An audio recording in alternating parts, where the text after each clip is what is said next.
আমরা বিশ্বাস রাখি কার উপরে? আল্লাহর উপরে, যে আল্লাহই সব আমাদের, আল্লাহই সব আমাদের।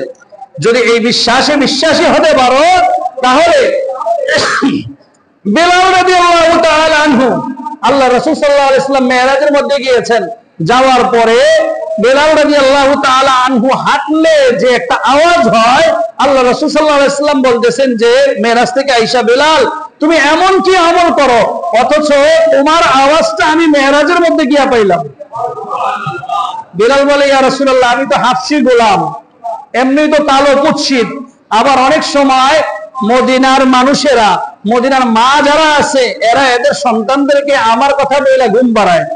আমরা বলি না, সালাবুরি আইতাছে, অমুক আইতাছে, বাঘ আইতাছে। আর ওই সময় বেলালে হাফসি ঠোঁটটা অনেক মোটা মোটা ছিল, কালো ছিলেন। যদিও বেলাল হাফসির ইতিহাস অনেক চমৎকার এবং স্পর্শকাতর। বেলালে হাফসি রাদিয়াল্লাহু তাআলা আনহু হাফসার বাদশার ছেলে ছিলেন। তিনি কি ছিলেন? হাফসার বাদশার ছেলে, রাজপুত্র ছিলেন উনি। কিন্তু ঘটনাক্রমে রাজপুত্র থেকে উনি হয়ে গেছেন মক্কার মধ্যে আয়েশা একজন গোলাম, উমাইয়ার কি হয়ে গেছেন? গোলাম হয়ে গেছে।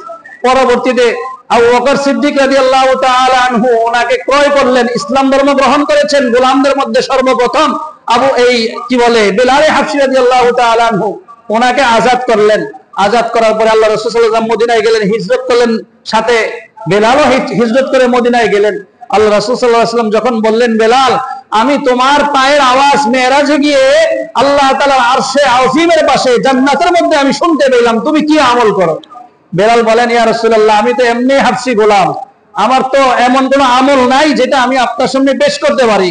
তবে এতটুকু বলতে পারি যে ইয়া রাসূলুল্লাহ, আমি প্রত্যেকবার যখনই মসজিদে প্রবেশ করি তখনই আমি 2 রাকাত দুখুলুল মসজিদ বা তাহিয়াতুল মসজিদ যেটাকে আমরা বলি, দুখুলুল মসজিদ 2 রাকাত সালাত আদায় করি। আল্লাহ রাসূল সাল্লাল্লাহু আলাইহি ওয়াসাল্লাম বলেছেন, তোমার এই 2 রাকাত নামাজের উসিলায় তোমার এই 2 রাকাত নামাজ আল্লাহ এত কবুল করেছেন যে জমিনের পায়ের আওয়াজ আল্লাহ তার আরশে আযীমের নিচে জান্নাতের মধ্যে আমাকে শোনায়া দিবেন। আমরা তো সীমাবদ্ধ, শুধু নামাজ পড়ে বের হয়ে যায়, কোন সময় বের হইতে হবে। আর আমরা হুজুরদের তো অবস্থা খারাপ, আরো লম্বা কেরাত পড়লেও দোষ, লম্বা বয়ান করলেও দোষ, সব কিছুতে আমাদের অবস্থা খারাপ। অথচ আমাদের তো পরিবর্তন দরকার। কি দরকার আমাদের?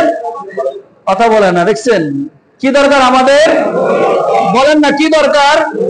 সময়টা এসে দেখলেন 24-এ পরিবর্তন হয়েছে। কি পরিবর্তন হয়েছে বলেন? কি পরিবর্তন হয়েছে? 5 আগস্ট পরিবর্তন হয়েছে।